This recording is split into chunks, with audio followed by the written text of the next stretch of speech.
Evening, everybody. All right, welcome everybody here for the study this evening. As usual, hit the like and subscribe button. Tell other people. It really does help us out. It helps spread the word on this. Um, we're going to pick up where we left off last week, where we were talking about the bull and bear symbology in relation to the return of Baal. There are certain characteristics about the animals that are projected onto human behavior, either individually or as a people group, as well as to spiritual beings. So, not just human beings, but also spiritual beings.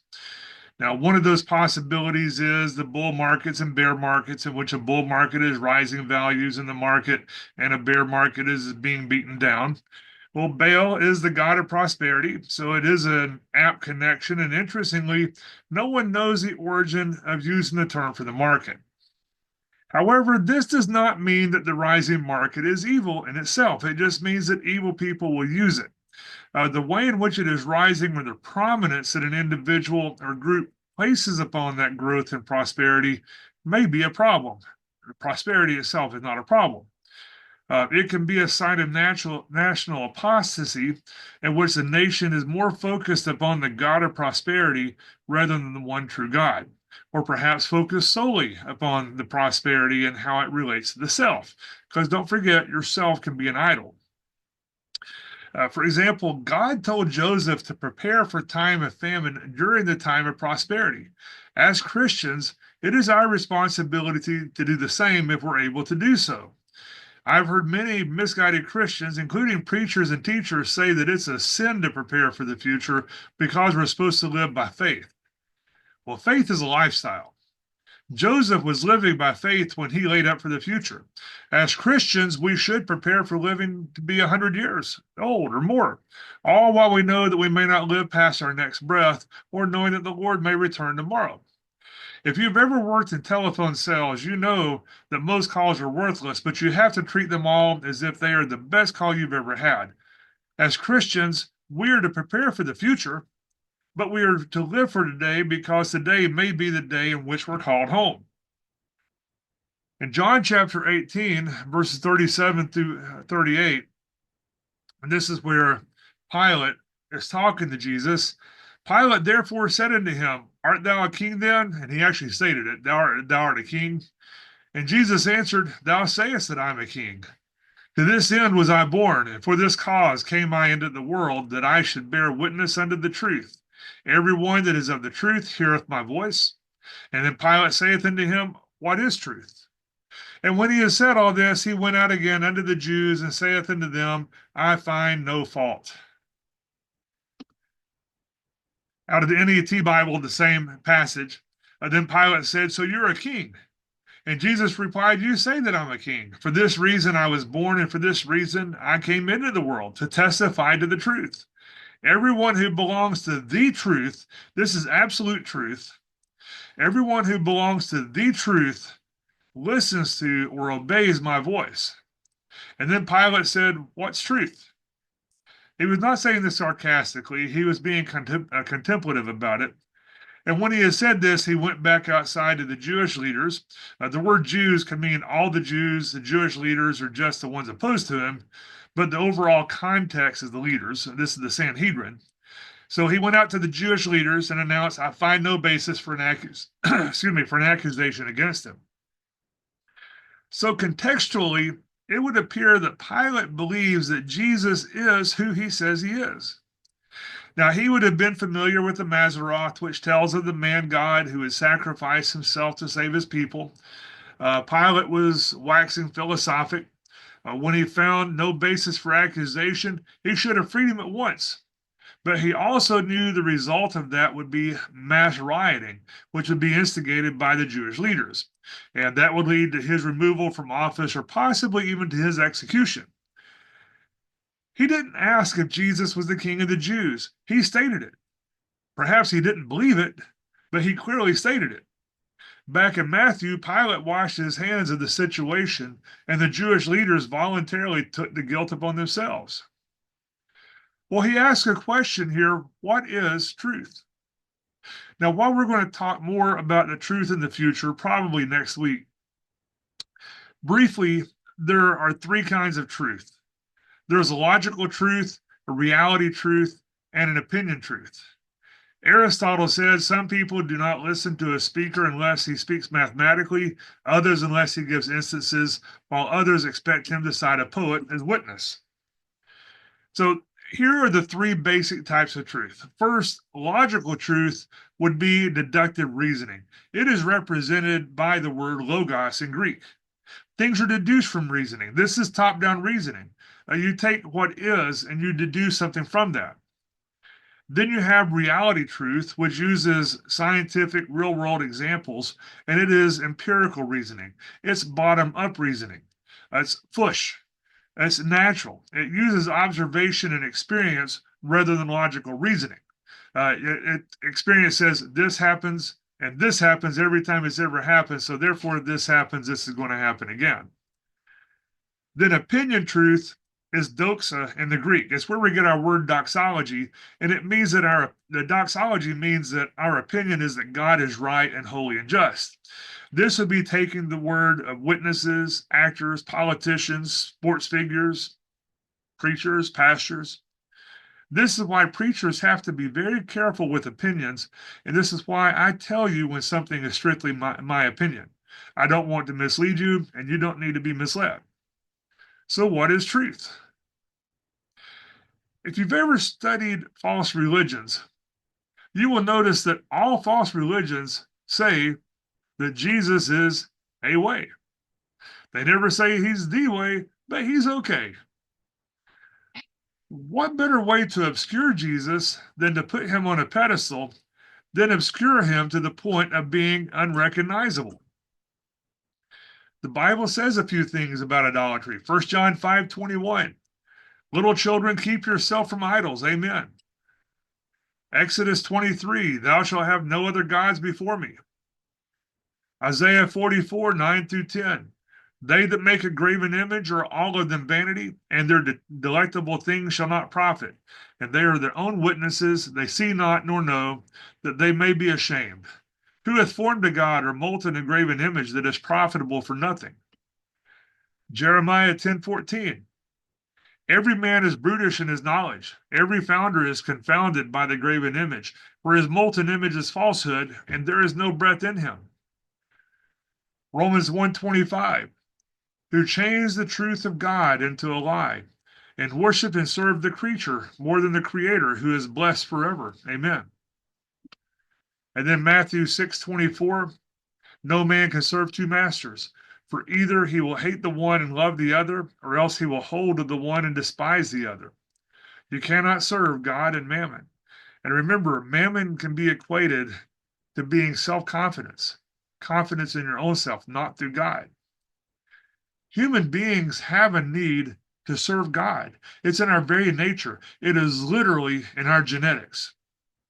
When our nation or any nation in the world turns away from the one true God, then our worship will turn elsewhere. It won't go away. It will focus upon something else. Perhaps not as individuals, you may not be deceived, but as a society, if the society is deceived, that society will worship other gods. If there's no God, then anything and everything is God. The ultimate end of idolatry is the idolatry of self. It is what is pleasing to our flesh. It is not just in the modern world, but we're shown in type that this is what Israel did with Baal. First, they added a little leaven into the worship of Yahweh. Then it corrupted everything about the true worship of Yahweh. Then finally, the Baals became the focus of the worship. Most modern humans would reject the idea of turning to literal false gods, to literal idols. Many of them will reject the idea of turning to any god. But everyone will worship someone or something. Israel turned to Baal, and in the United States, we turn to American-made gods or imported gods.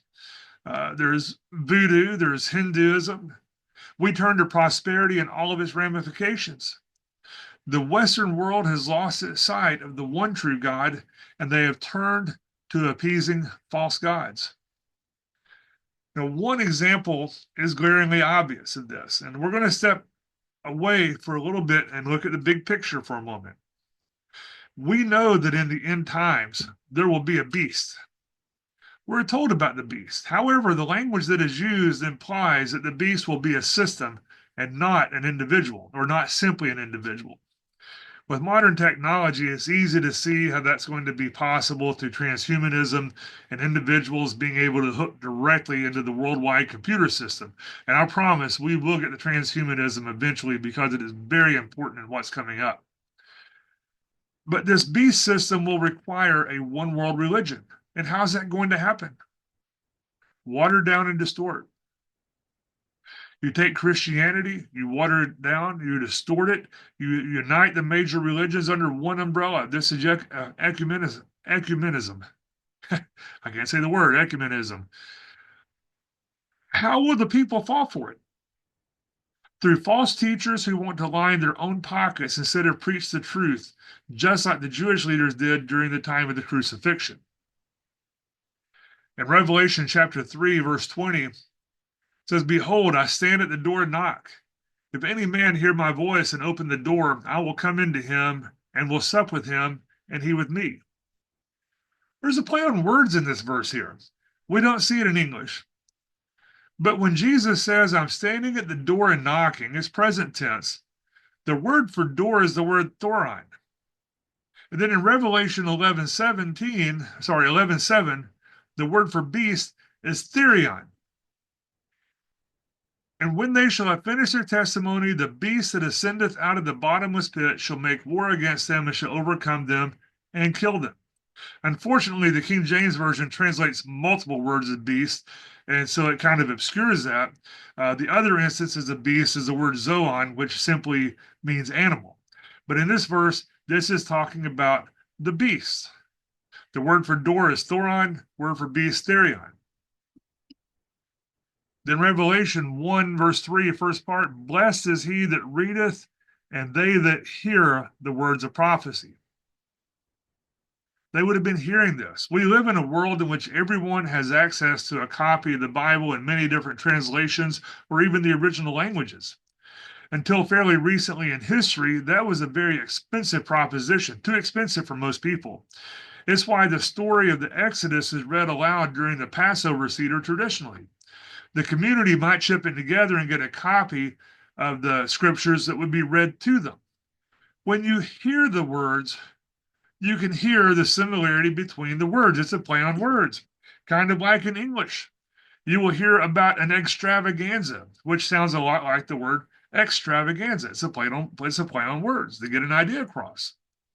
Now, with the plays on words in the Bible, you can read them in the original languages, but the plays on words, that they don't come out through the translations. It don't make sense in English. They don't make sense in French, Japanese, Creole, whatever. You have to understand these in the original language to hear these plays on words. In other words, the apostate church is not going to stop at simply falling away from the truth, but they're going to go so far as to join the other side. Apostasy is a departure, and the departure in this case is a departure to a completely different destination. And Jesus never gives up on them. He's continuously standing at the door and knocking. But they have to answer the knock that's at the door there. So how does all this come about? Well, the glaringly obvious that we started talking about, by co-opting Christian traditions and turning them into something secular. Recently, in England, many places have started banning Easter celebrations because they might be offensive to someone. In London, they had signs up all over the place to celebrate Ramadan, but nothing for Easter, until late Thursday afternoon when somebody put up a single poster with some Easter eggs and 2 Easter bunnies on it.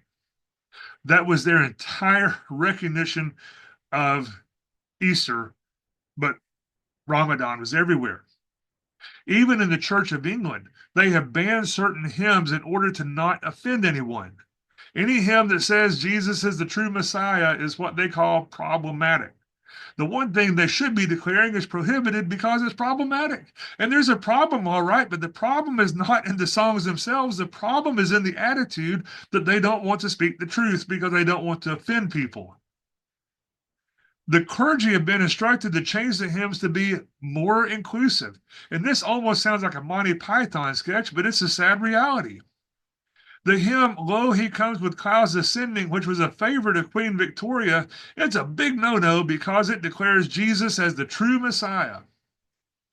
O come, Emmanuel is a problem because it speaks of captive Israel and might inflame Hamas terrorists. Even Vladimir Putin does not ask the Russian Orthodox Church to tone down its hymns.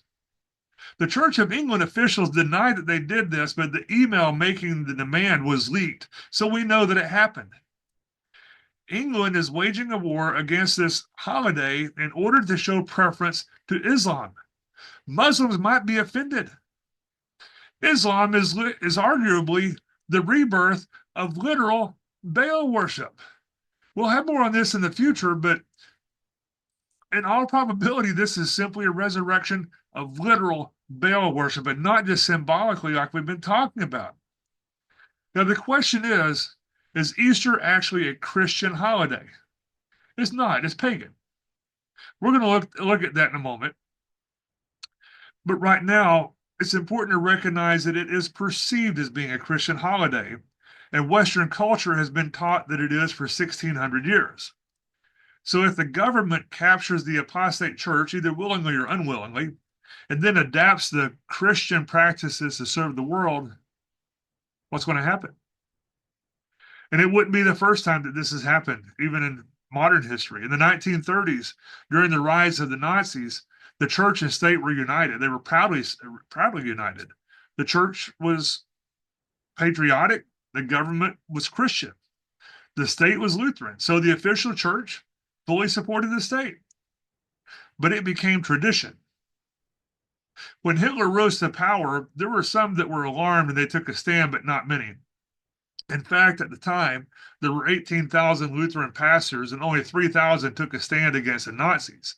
But fully 3,000 took a stand with the Nazis. But at least they took a stand. Their reasoning was faulty. You know, this was tradition that they were linked together. And, if we can just get them in the doors, we can change their ways. That sounds like the modern church. But they at least took a stand. What about the other 12,000 pastors? They were the problem. They didn't take a stand one way or the other. And we see that going on in the world today. Oh, we can't take a political stand. Why not? Are we prohibited from telling the truth in the political realm? No, come to think of it, we are prohibited from telling the truth in the political realm, but not by God. We've been silent for far too long, and now they've come to expect us to remain silent. The world now uses opinion truth, and if you use logical or reality truth, you will be silenced. In modern terminology, you're going to be canceled. You can lose your job. You can lose your friends. You can even lose your freedom. England is now jailing people for online speech, and businesses are firing people for online speech that has nothing to do with their job. Vice President J.D. Vance was at a conference with European leaders and said something about how, America at least values the freedom of speech. And this European leader said, oh, we have freedom of speech. Well, J.D. Vance looked at him and said, if you arrest people for their speech, that's not free speech. And he's right about that. But as Christians, we don't need to remain silent. I'm not telling you to go out and get fired. But also don't remain silent when it's appropriate to speak.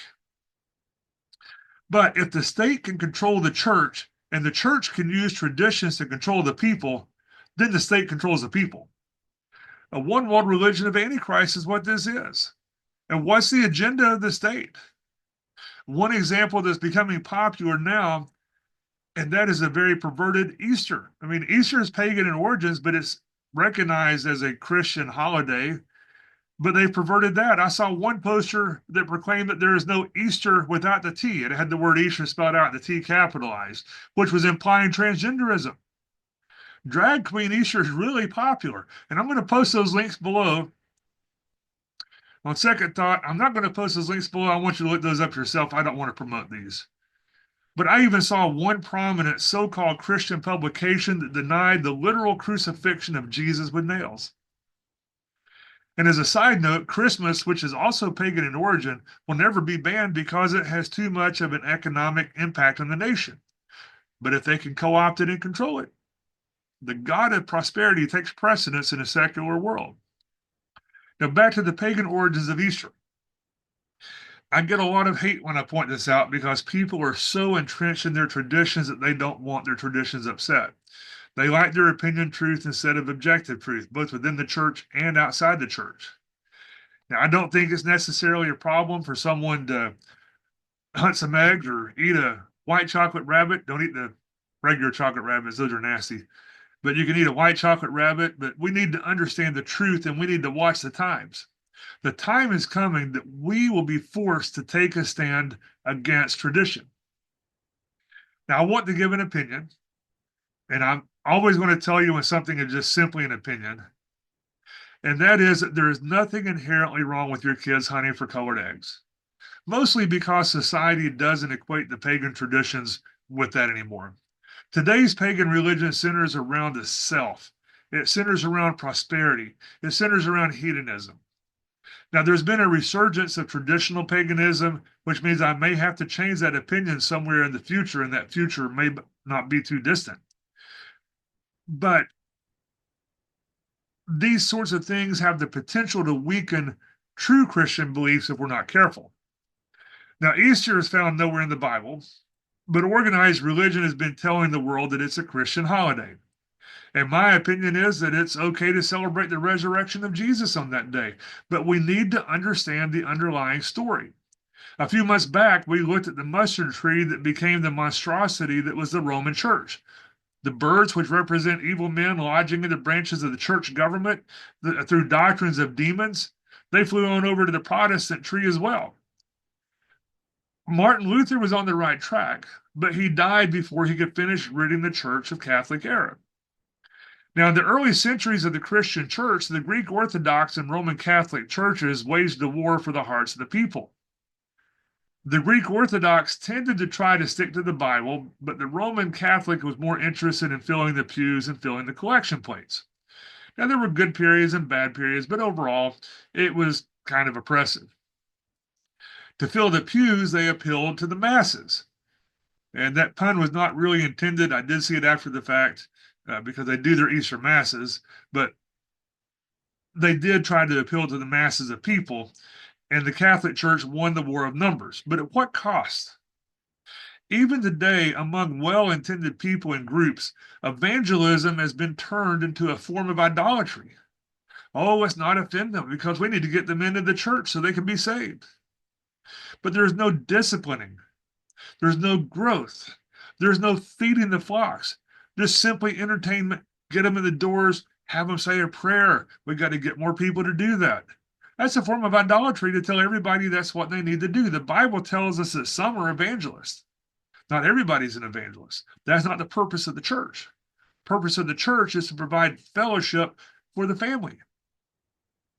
But this is what the early Catholic Church did. They got people into the church, sometimes through force and other times through appealing to the flesh. Now, Easter, as a so-called Christian holiday, originated in Europe after being brought from Babylon to Rome. Even the dating of Easter is pagan in origin.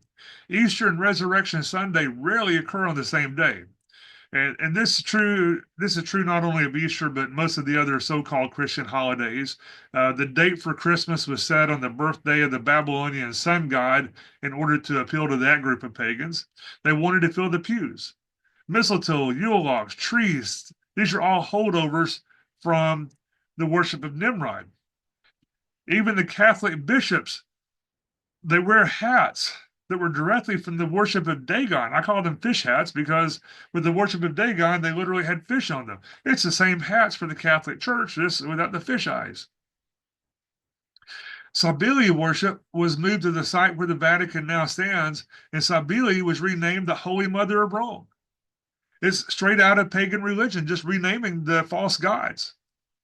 Even the English word church is from Circe, which is Kirk in German, who was the daughter of Helios. Before the King James Version, the word church was used by Tyndale only in reference to pagan congregations. The word church was never used for Christian congregations.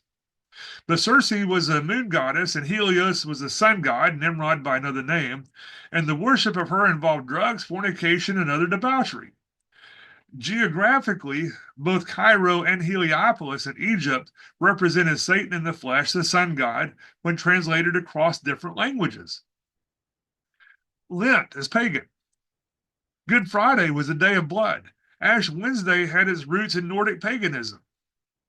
Valentine's Day, with its vulvar image, is pagan, and it's involved with the worship of fertility deities.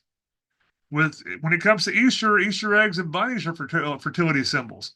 Bunnies laying eggs is kind of weird, but some pagan religions believe the world was hatched from an egg. And some say, but Hitler had a Christmas tree. Well, he had a holiday tree, but that holiday tree was not Christmas. It represented the pagan gods.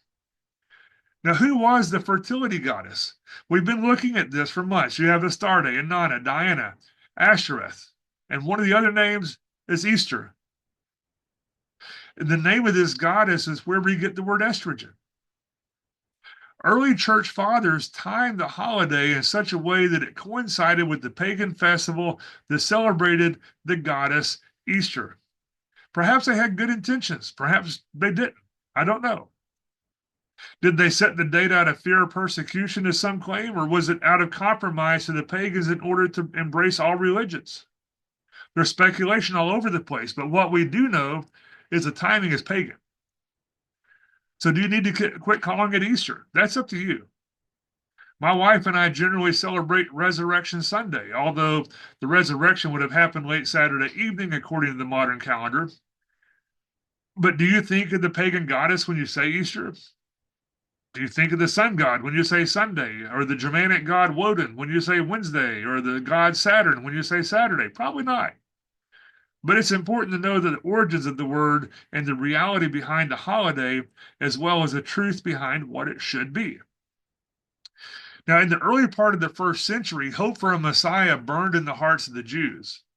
Now, the Jews were not united in belief. I mean, we say the Jews, and they weren't united in belief. They were just like modern Protestantism. You got the Baptists and Methodists. And Baptists technically aren't Protestants, but sort of. But many of them rejected Jesus as the Messiah, and they were still looking. Many of them accepted it as the Messiah. Some were already looking for the second coming. Prophecies in the Old Testament proclaim this promised Savior, and most Jews believed the prophecies literally. However, different views about the Messiah were common. Some thought he would be a great prophet. Some expected a great warrior who would overthrow the Romans, and others understood the two comings in different forms. But most of them knew that the time was at hand. Now, the Essenes, which was the third largest sect of Judaism behind the Sadducees and Pharisees, they had prophesied the coming of the Messiah down to the day, and they were correct. But as being only the third largest, not that many people listened to them. Now, during this time of great expectation, crowds gathered in the desert to hear a young preacher calling them to repent and return to God. Some thought that he was the Messiah, but he told them that he was not the one, but he was there to prepare the way for the Messiah. John the Baptizer was not a prominent preacher. He didn't come from a good family. He wasn't important in society, but he spoke with great power and authority, and he pointed the way to Yeshua. He pointed the way to Jesus. Now, the ministry of Jesus was authenticated by signs and wonders. Many accepted him and many rejected him. And contrary to proper teaching, he was followed by great crowds of people, not just his 12 buddies. However, it was his 12 apostles who hiked around the country with him everywhere he went. Those who followed him had to accept his divinity, the ones that went with him that traveled all the time. Some of the crowds only came to be fed. John chapter 6, verses 26 through 27, Jesus answered them and said, Verily, verily, I say unto you, you seek me not because you saw the miracles, but because you did eat the loaves and were filled. Labor not for the meat which perisheth, but for the meat which endureth unto everlasting life, which the Son of Man shall give unto you, for him hath God the Father sealed. Some people came to be entertained by signs. Perhaps they thought he was a magician. Or they may have thought that he was a great healer, but rejected his messiahship. Some accept him as being Messiah. No one has seen such miracles, and these miracles they should have recognized as being a sign from God. And he was a great teacher. Many recognize him as the son of David, which is one of the messianic titles. So, what is the sign of the true Messiah? Many speculated on the true identity of Jesus. It was a hot topic of conversation around the water cooler, so to speak. However, the religious leaders saw him as a threat to their positions of power. Matthew chapter 12, verse 38.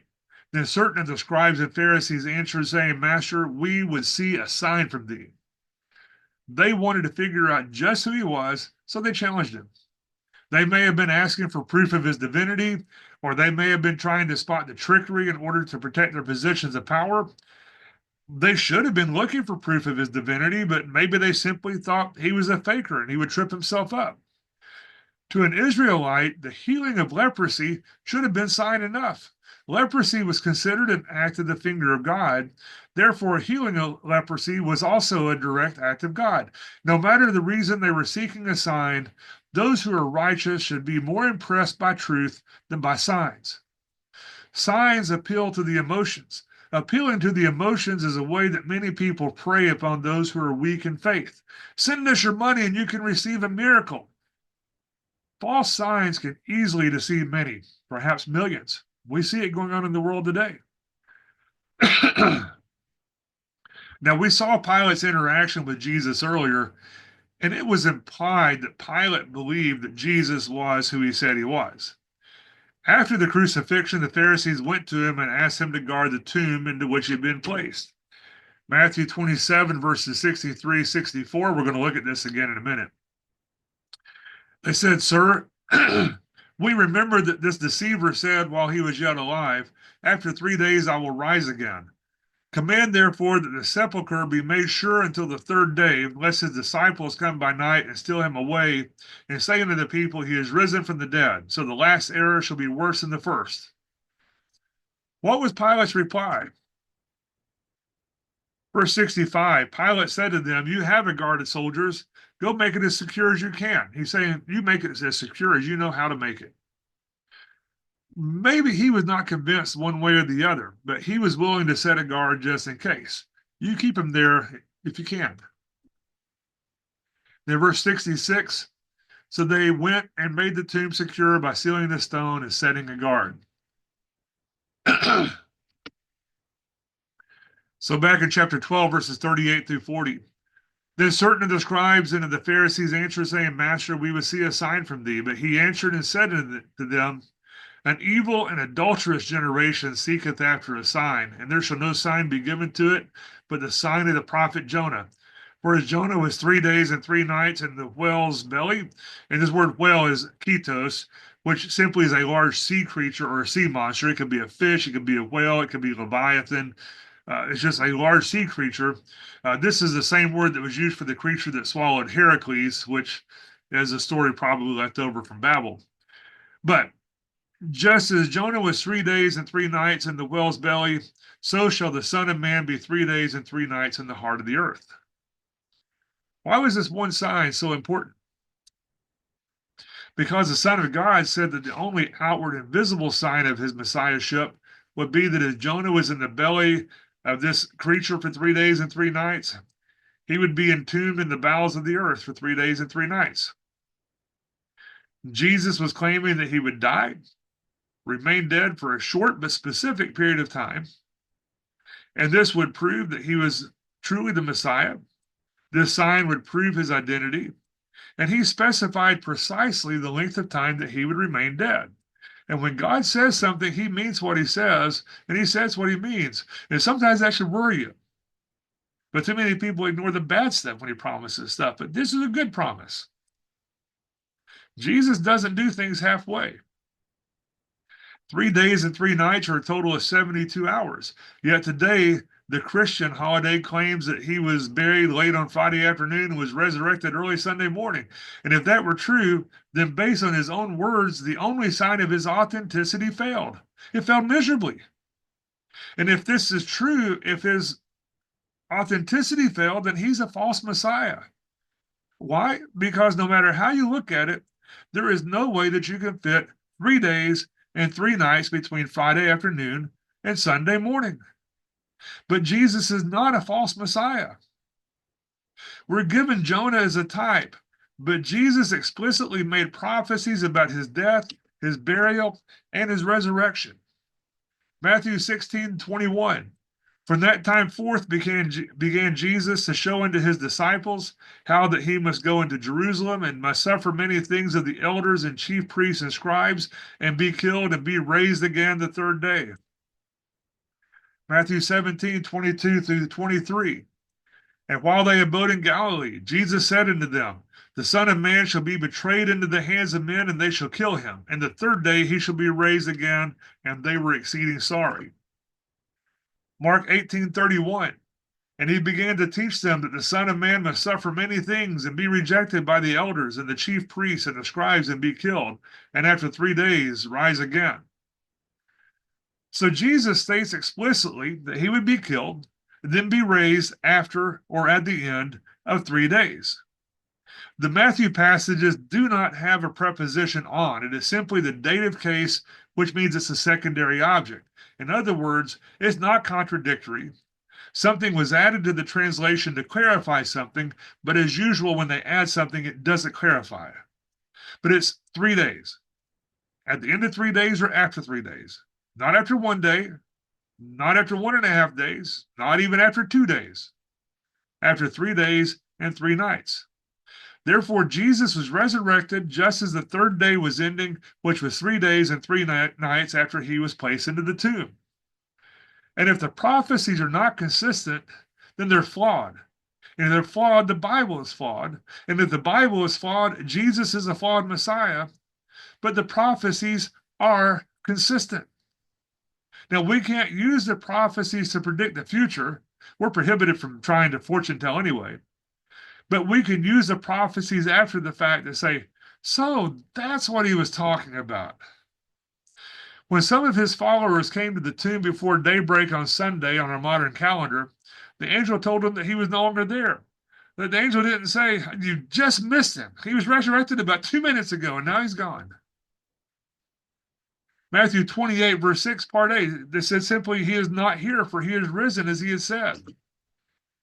Acts 10, verses 37 through 41. You yourselves know what happened throughout all Judea, beginning from Galilee after the baptism that John proclaimed, how God anointed Jesus of Nazareth with the Holy Spirit and with power. He went about doing good and healing all who were oppressed by the devil, for God was with him.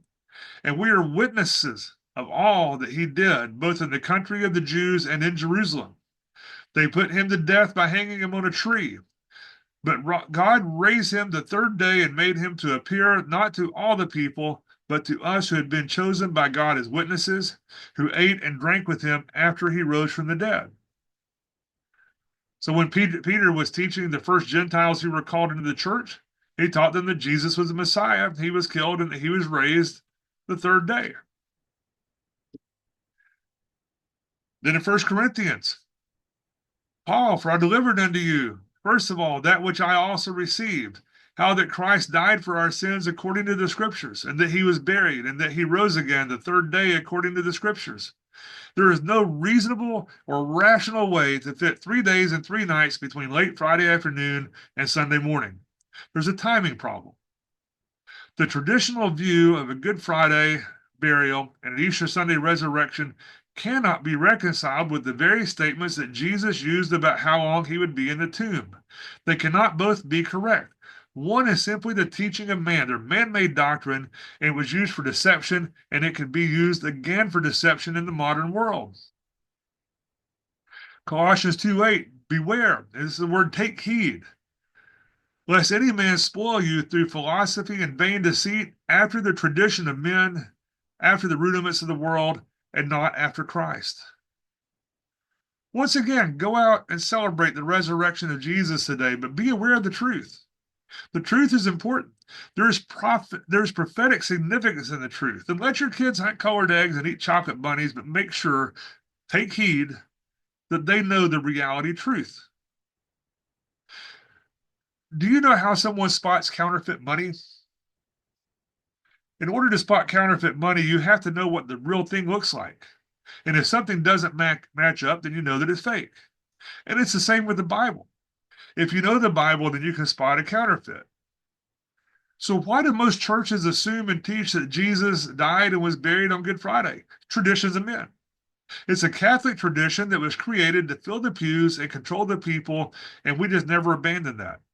It's simply what most people have been taught. We need to be careful of that, but be warned, if you expose mere traditions for what they are, you're going to make some people very angry. Because people have always been taught this, they assume that that's what the Bible teaches. The Bible does say that he was buried on the preparation day. Well, the preparation day is the day before a Sabbath.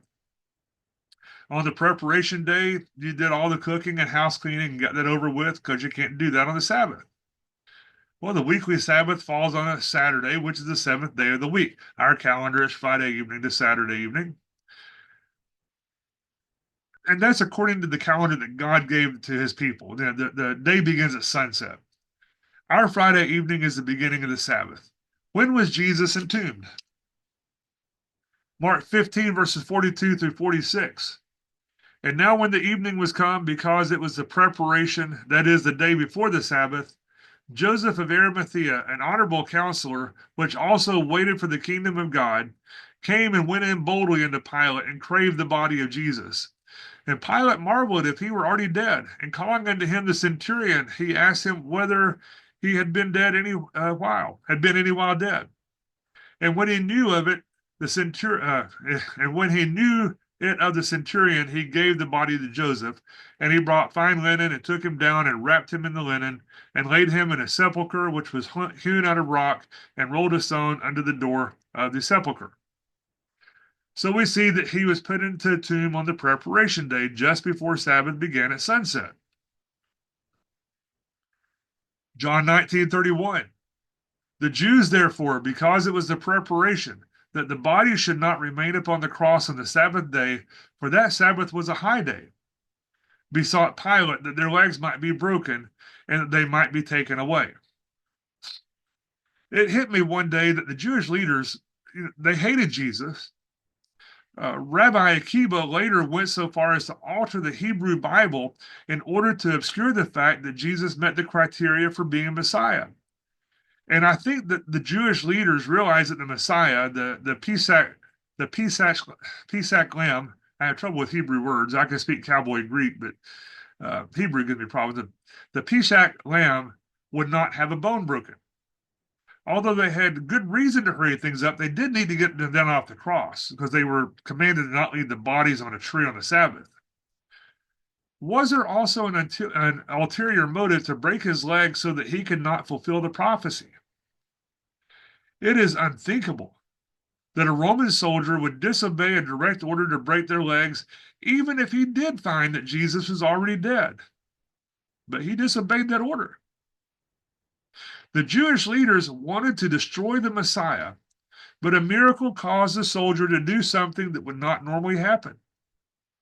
But there's a phrase here that tells us it was a special Sabbath. It was a high day. It was not just a regular weekly Sabbath. In addition to the weekly Sabbaths, God also commanded 7 holy days.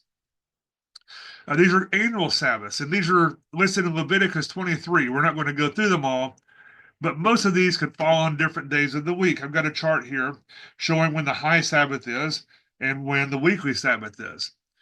Sometimes they could fall on the same day, 1 year out of 7. But the timing for the Passover Seder is complicated, and hopefully we're going to have time to cover that tonight. Now, the Passover lamb was killed in order to spare the ancient Israelites from the angel of death. The lamb was taken into the family, then slaughtered on the preparation day for Passover. The Passover is observed on the 14th day of the first month of the Hebrew calendar. The Jews were rushing to finish the burials of the condemned men before the high Sabbath began at sunset. This was on the preparation day before the Passover. Now, the day after Passover begins the Feast of Unleavened Bread, which is also a high Sabbath. That week had more than one Sabbath. This is not my opinion, but the Bible tells us this. Mark 16:1, and when the Sabbath was past, when the Sabbath was elapsing, when the Sabbath was over, Mary Magdalene and Mary the mother of James and Salome had brought sweet spices that they might come and anoint him. So Mary Magdalene and the other women, they planned to put more spices and ointments on the body of Jesus. They had previously been unable to do this because he had been entombed in such a hurried manner.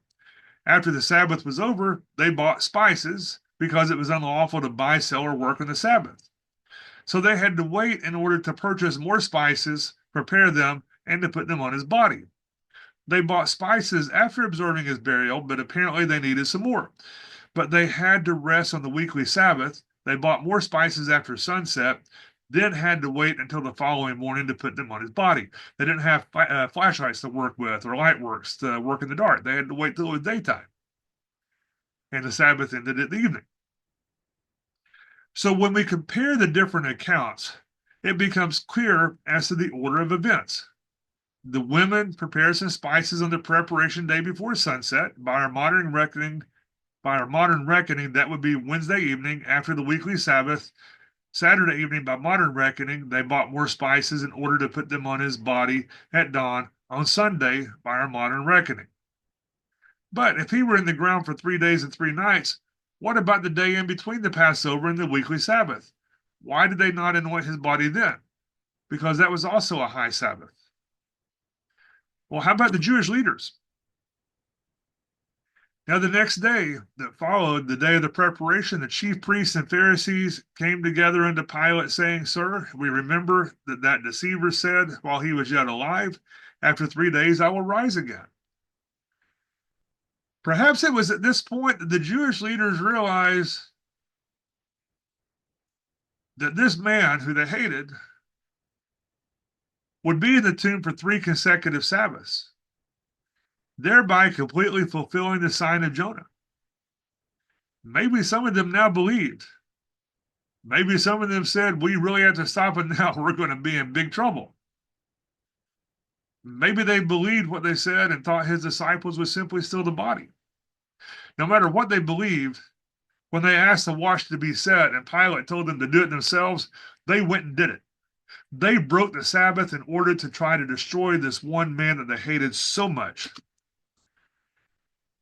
Then back in Matthew 27:65-66, Pilate said unto them, You have a watch, go your way, make it as sure as you can. So they went and they made the sepulchre sure, sealing the stone and setting the watch. They worked on the Sabbath. Now let us take a close look at the chronology here to make sure that we understand and that we're not deceived now and that we won't be deceived in the future.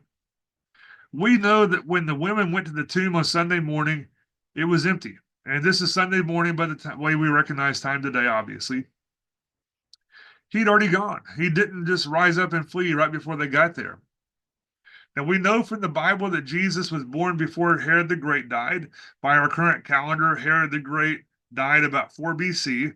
I know there's some controversy about this date, but the interesting thing about comparing calendars is if one day shifts, then the rest of the dates shift as well. So up or down the time scale. So the comparison is still valid. Now, because Herod had all the children under 2 years of age put to death because of what the Magi told him, we know that Jesus would have been born about 5 BC. Since both the Gregorian and Julian calendars have a 1 BC and a 1 AD, but no year 0, and we know that Jesus entered the public ministry at the age of 30 and served about 3 years before his crucifixion, we can assume that he was crucified in about 29 AD. The perpetual calendar from Encyclopedia Britannica shows that in 29 AD, the Passover fell on a Thursday, Wednesday evening by the way we tell time today. Therefore, the Feast of Unleavened Bread would have been on Friday, our Thursday evening, and was followed by the regular weekly Sabbath, which is our Friday evening until Saturday evening. Luke 23, verses 44-46. And it was about the 6th hour, and there was a darkness over all the earth until the 9th hour. And the sun was darkened, and the veil of the temple was rent in the midst. And when Jesus had cried with a loud voice, he said, Father, into thy hands I commend my spirit. And having said this, he gave up the spirit. King James Version says ghost. That's a mistranslation. It's spirit.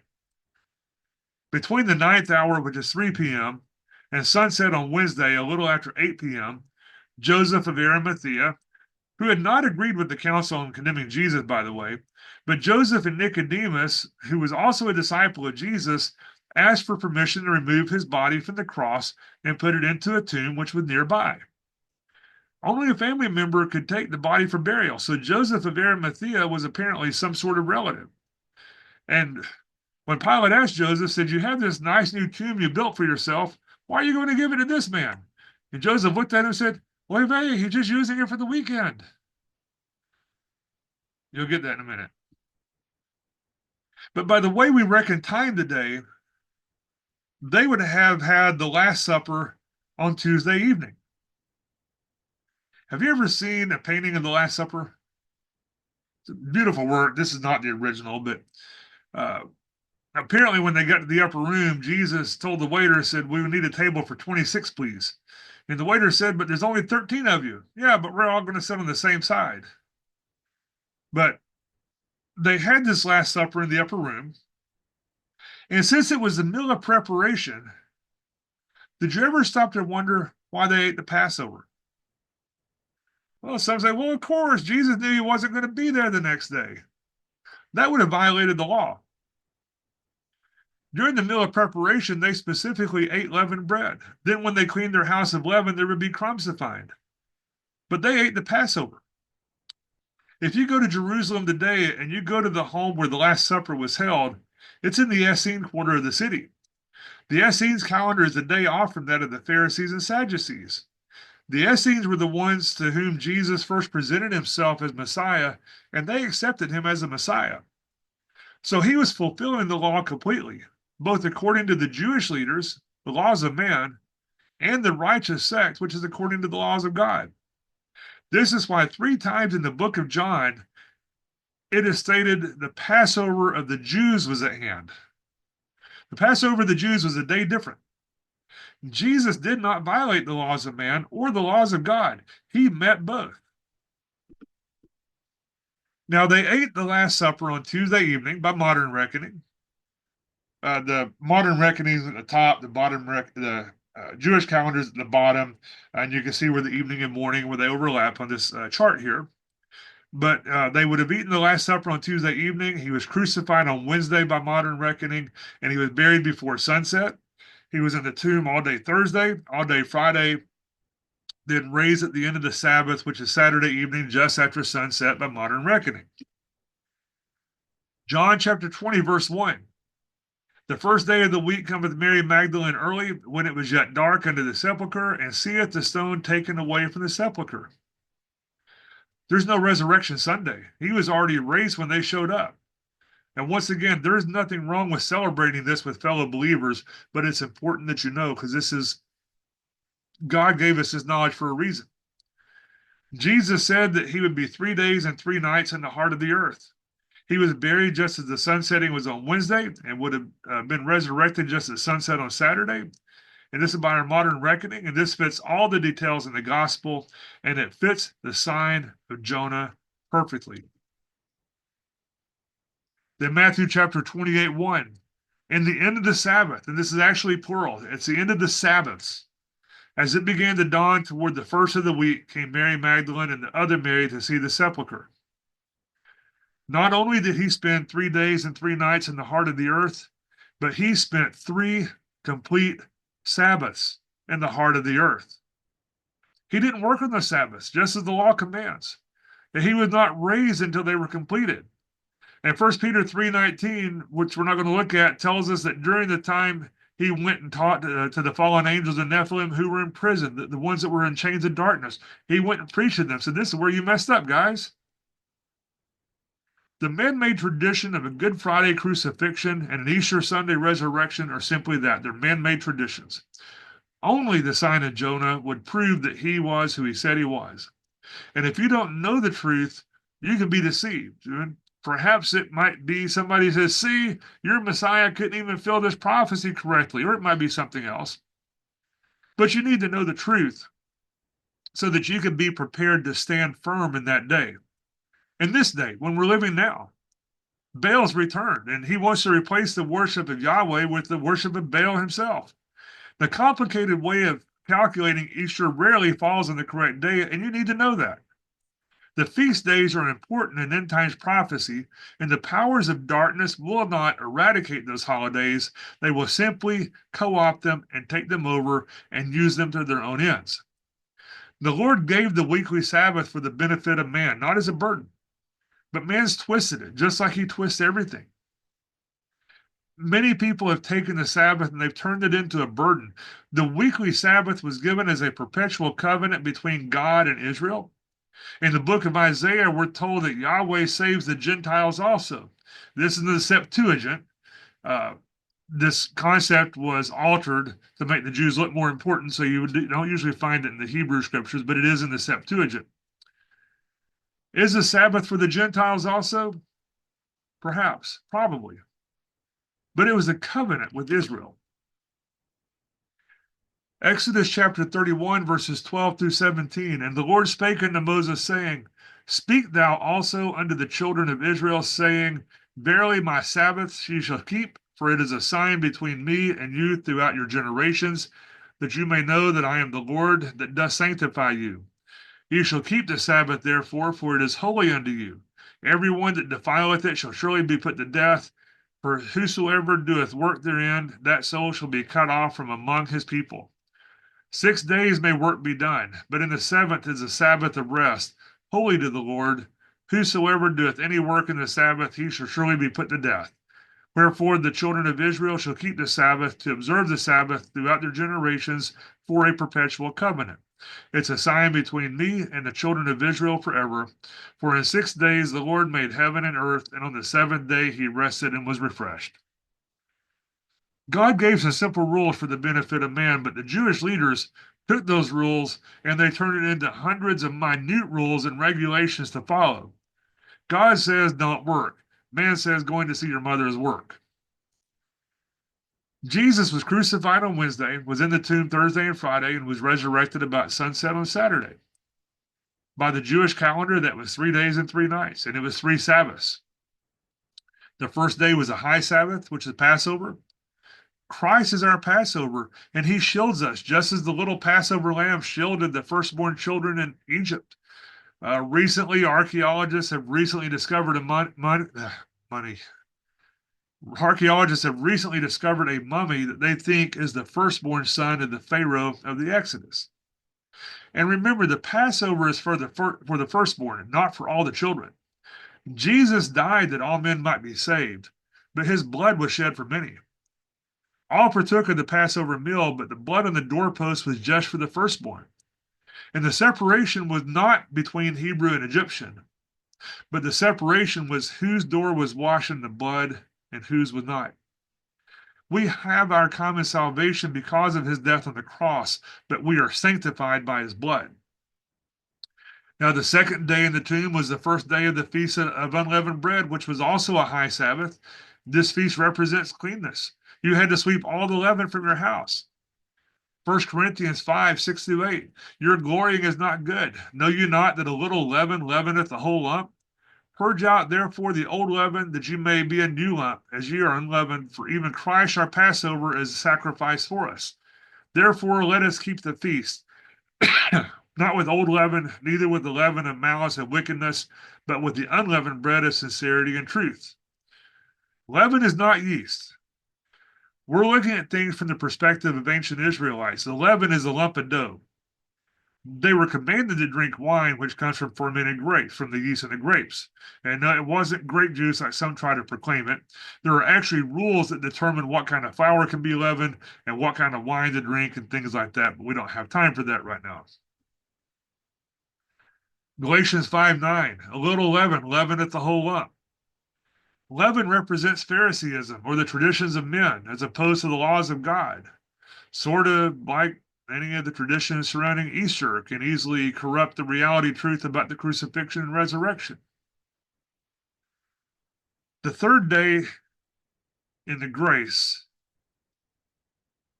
Friday evening to Saturday evening, was a weekly Sabbath, which was given as a covenant. It's a type of the coming kingdom rest of the Lord.